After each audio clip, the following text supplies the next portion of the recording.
सुप्रभात। पाठ 16 शब्द भंडार नामक पाठ को दोहराने के लिए आप सभी का स्वागत है। आइए हम सब लोग पुनः शब्द भंडार को दोहराएं, पढ़ें। शब्द भंडार, शब्द भंडार मतलब शब्दों का भंडार, संग्रह, समूह। तो आइए इस शब्दों के इस समूह में पहले हम पढ़ेंगे विपरीतार्थक शब्द। पहला है विपरीतार्थक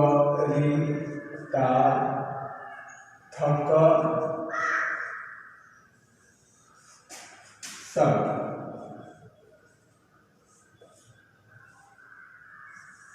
विपरीतार्थक शब्द, विपरीतार्थक शब्द। तो ये रहा विपरीतार्थक शब्द। विपरीतार्थक मतलब क्या होता है, जानते हैं? विपरीतार्थक का मतलब होता है विलोम। विलोम, विलोम का मतलब उल्टा, अपोजिट। इसकी परिभाषा क्या है? वे शब्द जो विपरीत अर्थ का बोध कराते हैं उसे हम क्या कहते हैं? विपरीतार्थक या विलोम शब्द। वे शब्द जो विपरीत अर्थ का बोध कराते हैं उसे हम विपरीतार्थक शब्द या विलोम शब्द कहते हैं। जैसे हम कह सकते हैं आरंभ, आरंभ का अंत। मान, मान का अपमान। जैसे हम लिख सकते हैं मान, मान का विलोम क्या होगा? अपमान। इसी तरह आप रक्षक क्या क्या लिख सकते हैं? रक्षक, रक्षक का विलोम क्या होगा? भक्षक। ठीक उसी प्रकार देव, देव का दानव, निर्मल, मलिन, सदाचार, दुराचार, स्वस्थ, अस्वस्थ, क्रय, विक्रय, आस्तिक, नास्तिक, वैध, अवैध, सेवक, स्वामी, संयोग, वियोग, महंगा, सस्ता और पक्ष, विपक्ष इत्यादि बहुत सारे विलोम या विपरीतार्थक शब्द आप लिख सकते हैं, बता सकते हैं, और आपने लिखा भी होगा। तो आप जरूर इस विपरीतार्थक शब्द को दोहराएंगे। अब आपको दूसरा अपन बताएंगे पर्यायवाची।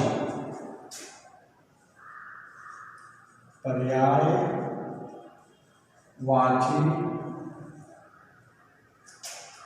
शब्द। पर्यायवाची शब्द क्या है? आइए देखें। यानी लगभग समान अर्थ, लगभग समान अर्थ वाले शब्दों को समानार्थी या पर्यायवाची शब्द कहते हैं। ऐसे कह सकते हैं, ऐसे शब्द जो समान अर्थ को प्रकट करता है उसे हम क्या कहते हैं? पर्यायवाची या समानार्थी शब्द कहते हैं।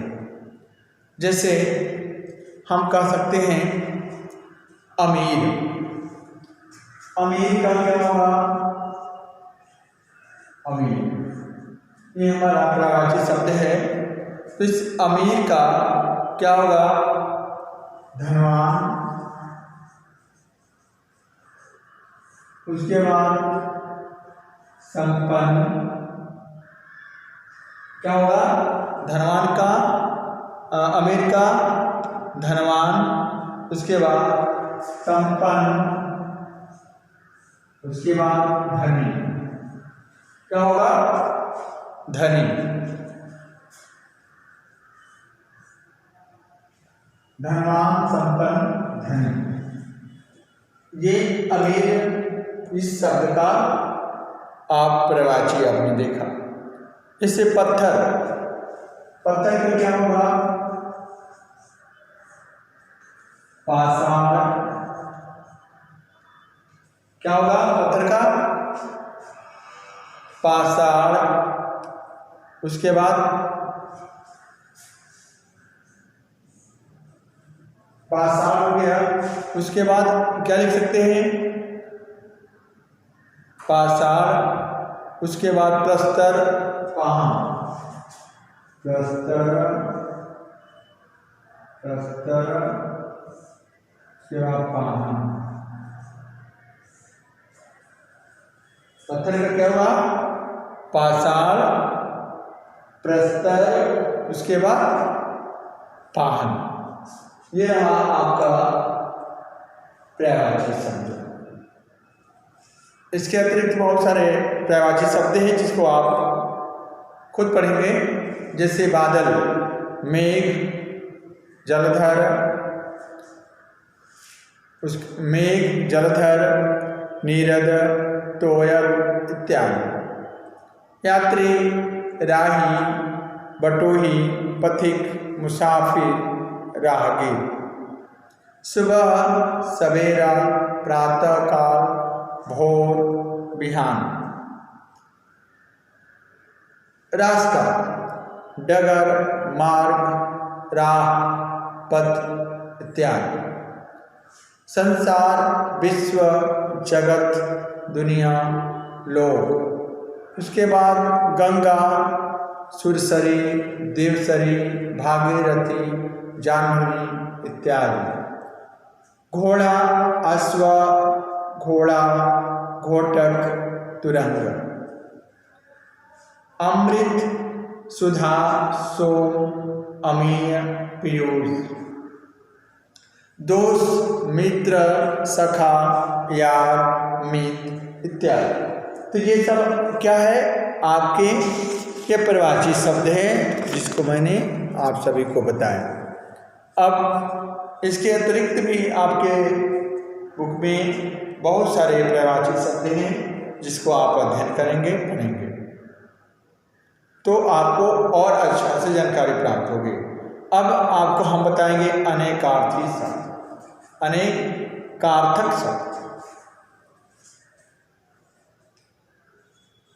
अनेकार्थक,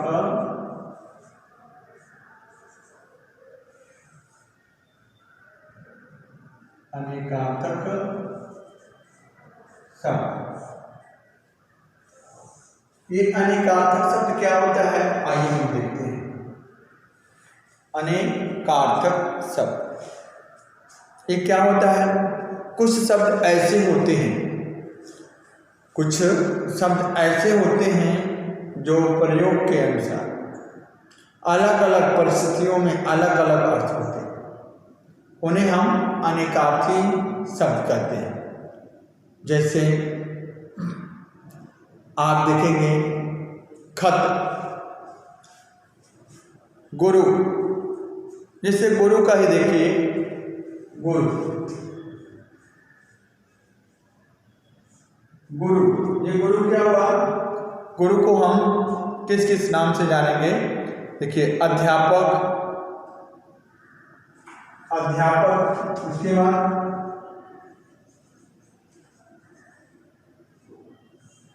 अध्यापक, उसके बाद किस नाम से जानेंगे आप? भारी जानेंगे, अध्यापक, भारी, और बृहस्पति ग्रह, बृहस्पति ग्रह। इस रूप में आप इसको जानेंगे, बृहस्पति ग्रह के रूप में जानेंगे। फिर दूसरा देखिए, जैसे आपको कर, कर का किस रूप में जानेंगे? कर, हाथ, टैक्स, हाथ हुआ, टैक्स हुआ, कर का हाथ, टैक्स, सूंड।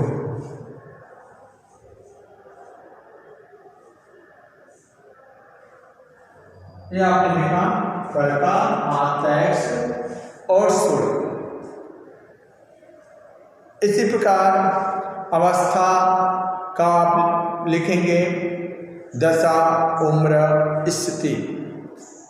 और दूसरा तथा योजक शब्द अधिक, करीब, समीप, लगभग, सधा। काल, समय, मौत, यमराज। पत्र का पत्ता, चिट्ठी, पन्ना, तीर या पंख। उसके बाद फल का मेवा, परिणाम, शस्त्र का अग्रभाग। उसके बाद पानी, जल, चमक, लज्जा, वर्षा इत्यादि। काल, समय, मौत, यमराज। उसके बाद पद, पैर, उपाधि, नियत स्थान, व्यवसाय, एक क्षण। रक्त, केसर, लहू, कमल, तांबा, सिंदूर, लाल इत्यादि। ये रहा बच्चों अनेकार्थी अनेकार्थक शब्द जिसके अनेक अर्थ होते हैं। अब आपको हम बताएंगे अनेक शब्दों के लिए एक शब्द। इसको बताने से पहले बता दें, आप अपने बुक के माध्यम से बहुत सारे अनेकार्थक शब्दों को पढ़ सकते हैं और अभ्यास कर सकते हैं। अब अगला पढ़ेंगे अनेक शब्दों के लिए एक शब्द। अनेक शब्दों के लिए एक शब्द।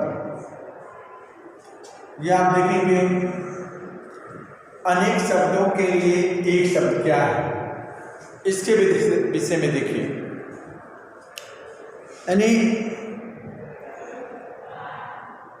भाषा को प्रभावशाली बनाने के लिए तथा लेखन में संक्षिप्तता लाने के लिए अनेक शब्दों या वाक्यांशों की जगह एक शब्द का प्रयोग किया जाता है। यानी भाषा को प्रभावशाली बनाने के लिए तथा लेखन में संक्षिप्तता लाने के लिए अनेक शब्दों या वाक्यांशों की जगह एक शब्द का प्रयोग किया जाता है। जैसे आप जानेंगे पत्र पहुंचाने वाले को क्या कहते हैं, डाकिया। पत्र पहुंचाने वाला को क्या कहा जाएगा, डाकिया। एक शब्द में आप इतने शब्दों को आप जान सकते हैं। ईश्वर को मानने वाला एक शब्द होगा आस्तिक, जो बिना वेतन के काम करे, अवैतनिक। दोपहर के बाद का समय क्या होता है, पूर्वाह्न। उसके बाद जो सहा न जा सके, असहनीय। मन की बात जानने वाला क्या कहलाता है, अंतर्यामी। जिसकी तुलना न की जा सके, अतुलनीय। प्रतिदिन होने वाला, दैनिक। शत्रु का वध करने वाला, शत्रुघ्न। जहाँ पहुँचना आसान हो, सुगम। पूरे जीवन में इसको क्या लिखेंगी, आजीवन। जिसका जन्म पीछे हुआ हो, अनुज। गांव से संबंधित, ग्रामीण। पृथ्वी के चारों ओर की हवा, वातावरण इत्यादि। ये रहा अनेक शब्दों के एक शब्द, जिसको आप अध्ययन कर, अभ्यास कर और अच्छे ढंग से इसे आप समझ सकते हैं, पढ़ सकते हैं। अब आप अगला पढ़ेंगे श्रुति समभिन्नार्थक शब्द। श्रुति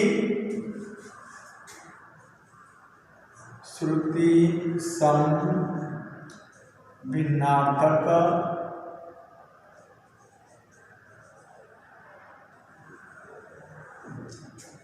शब्द।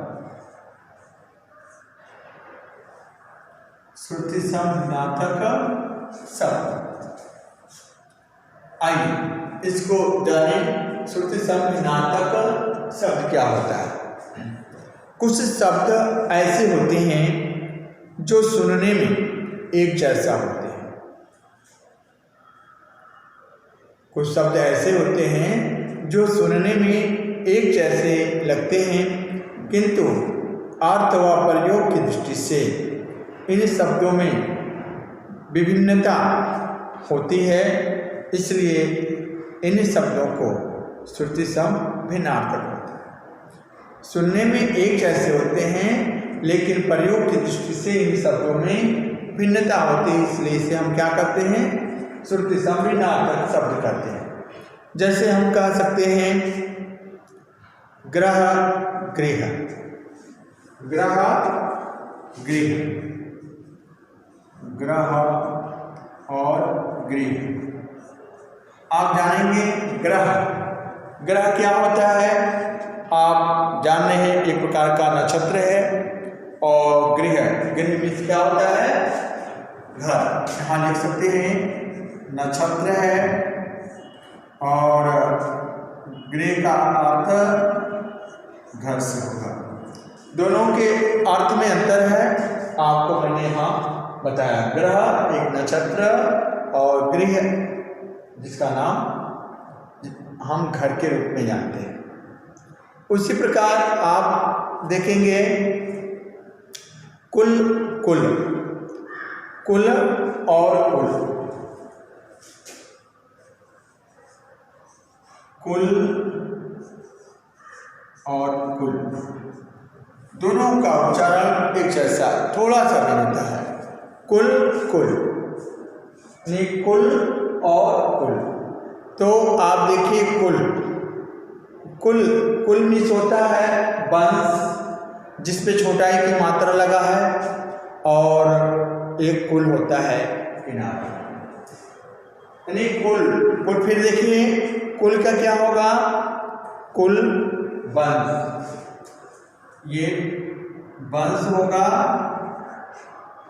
और ये कुल का अर्थ किनारा।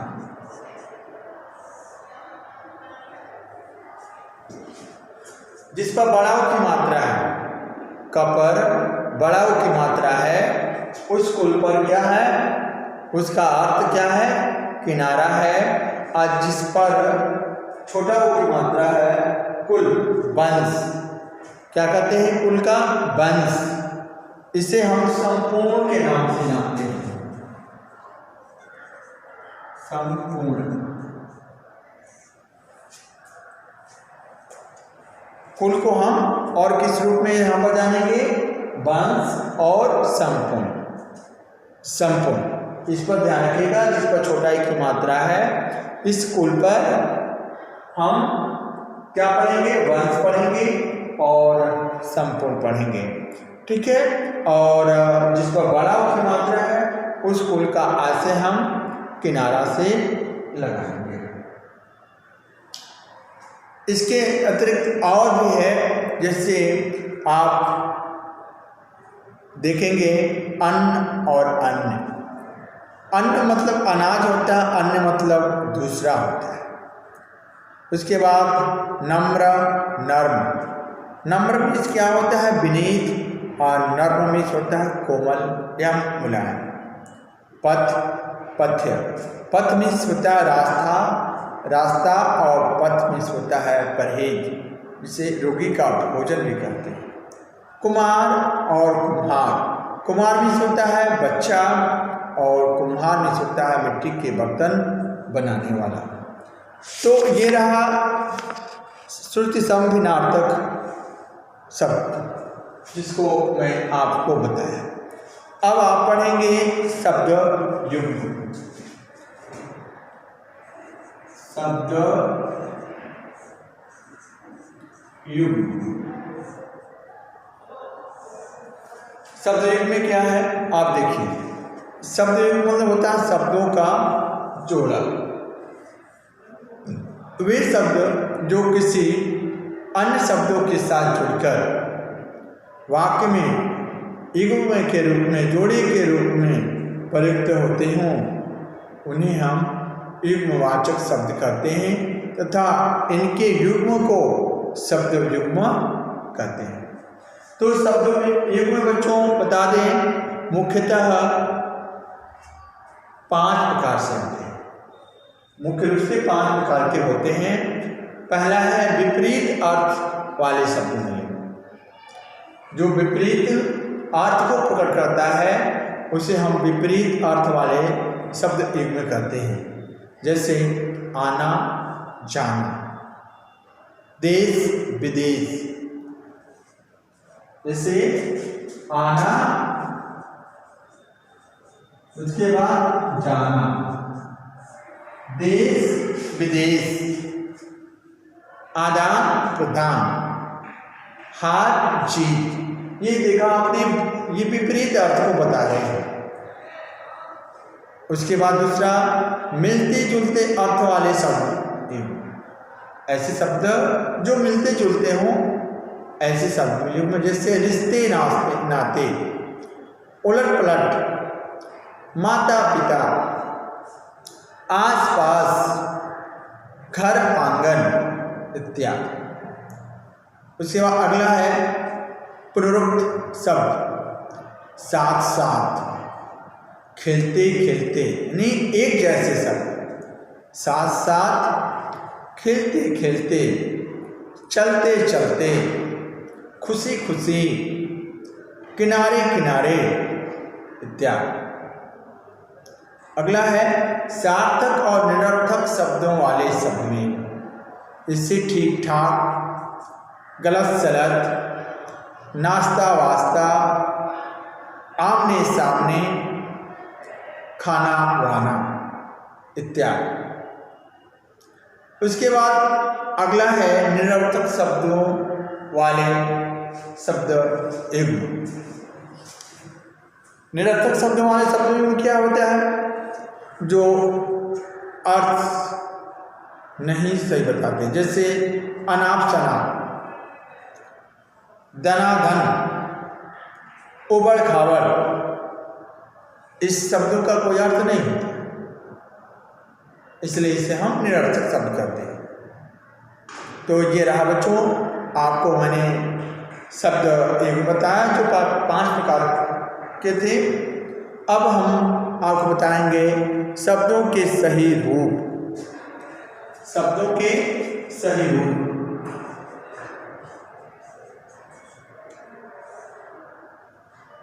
शब्दों के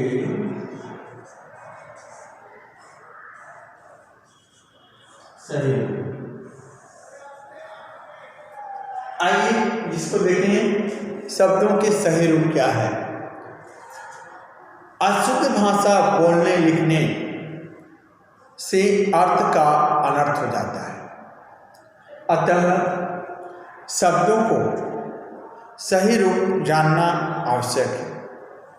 बच्चों, हम सब कभी कभी कुछ शब्द बोलते हैं, वह अशुद्ध होता है, उसमें बहुत सारी त्रुटि होती है। इसलिए हम सभी को सोच समझकर सही शब्दों का प्रयोग करना चाहिए, जिससे हमारा अर्थ सही प्रकट हो। जैसे हम कह सकते हैं आकार, आकार, ये हमारा शुद्ध शब्द है। इसको हम कभी कभी लिखते हैं और बोलते हैं औकार। ये हम क्या बोलते हैं? औकार। तो औकार ये हमारा अशुद्ध है, आकार हमारा शुद्ध शब्द है। इसी तरह हम कह सकते हैं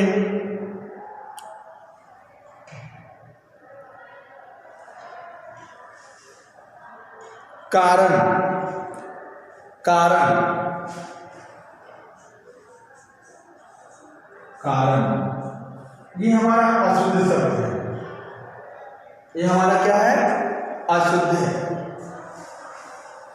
इसका शुद्ध है कारण, यह शुद्ध है कारण। अभी आप यहाँ पर देखें, ये आकार और कारण दोनों सही है, और आकार और कारण ये जो इसका अशुद्ध शब्द है, तो ये अशुद्ध और ये शुद्ध है। इसी प्रकार बहुत सारे शब्द हैं, जैसे मुनिगण, मुनिगण छोटा एक मात्रा रहेगा न पर। और अगला देखिए आवाज, आवाज, हमारा शुद्ध शब्द आवाज होगा। उसके बाद कार्यक्रम, कार्यक्रम, कार्यकर्म और कार्यक्रम। कार्यक्रम हमारा शुद्ध शब्द है, कार्यकर्म गलत है। घनिष्ठ और घनिष्ठ, तो ये हमारा घनिष्ठ सही शब्द है। उसके बाद आप देखेंगे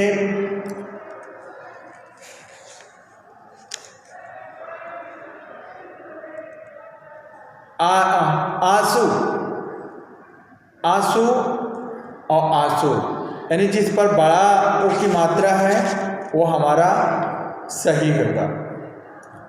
उसके बाद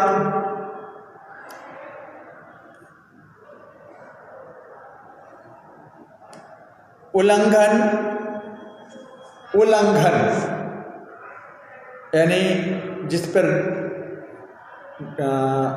आधा ल है, पूरा ल है, घ ऊपर बिंदु है, घ है, न है, वह हमारा शब्द सही होगा। अवगुण, अवगुण, यानी अवगुण हमारा शुद्ध शब्द होगा। तो बच्चों ये रहा कुछ शब्द भंडार के रूप में भिन्न भिन्न तरह के शब्द, जिसको मैंने आप सभी को बताया। आपने इसे अच्छे से समझा होगा, मेरा ये उम्मीद है। अब मैं इस बार के कुछ अभ्यास प्रश्न है उसके विषय पर प्रकाश डालूंगा, जो इस प्रकार है। दिए गए शब्दों के उचित वाक्यांश लिखिए। जिज्ञासु, जिज्ञासु मतलब क्या होता है? जानने की इच्छा रखने वाला। आजीवन, पूरी जीवन में। अनुपम, जिसकी माँ न हो। मासिक, माह में एक बार होने वाला। ग्रामीण, गांव से संबंधित। वातावरण, पृथ्वी के चारों ओर की हवा। अब अगला है विलोम शब्द। मान का अपमान, गहरा उथला, संयोग का वियोग, प्राचीन का नवीन, स्वर्ग का नरक, सेवक का स्वामी, पक्ष का विपक्ष, भारी का हल्का, मित्र का दुश्मन, सदाचार का दुराचार। अब अगला प्रश्न है पर्यायवाची। संसार का दुनिया, जगत, लोक। आकाश, गगन, नभ, अंबर, कमल, जलन, पंकज, नीरज, गंगा, भागीरथी, देव नदी, सुरसरी। हवा, पवन, समीर, वायु, आग, पावक, अग्नि, ज्वाला, देवता, देव, अजर, अमर, माता, माँ, जननी, अम्बा, बादल, मेघ, घन, नीरज, पत्ता, पात, पड़, पल्लव इत्यादि। अब अगला है इन शब्दों के अनेकार्थी शब्द लिखिए। क, वर, वर का वरदान, पति, दुल्हा। आम एक प्रसिद्ध फल, साधारण, कच्चा। अक्षर बड़, आत्मा, गगन। उपचार उपाय, इलाज, सेवा। रक्त, केसर, लहू, कमल। रस, आनंद, प्रेम, तत्व। अगला प्रश्न है, सही विकल्प के सामने सही का चिन्ह लगाइए। सुनने में एक जैसा लगने वाले परंतु अलग अलग अर्थ वाले शब्द क्या कहलाते हैं?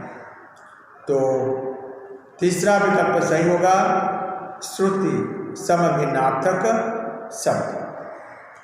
अगला प्रश्न है, अंग शब्द का एक अर्थ है शरीर और दूसरा अर्थ है, चौथा विकल्प सही होगा, शाखा। नीचे दिए गए शब्दों में दोस्त शब्द का पर्यायवाची नहीं है, तो विकल्प सेकंड, सारथी।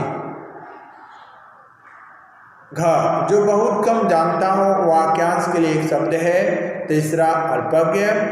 पांचवा, उर्वरक शब्द का विपरीतार्थक शब्द है। पहला, उसर। और च, श्रुति समभिन्नार्थक शब्द का सही उदाहरण है अन्न और अन्य। तो ये रहा अभ्यास कार्य जिसको मैंने आप सभी को बताया, आपने इसे अच्छे से पढ़ा, समझा। उम्मीद है आपको यह पाठ अच्छा समझ में आया होगा, आप इसे अच्छे से समझे होंगे। इसे अच्छे से पढ़ने के लिए आप सभी को धन्यवाद।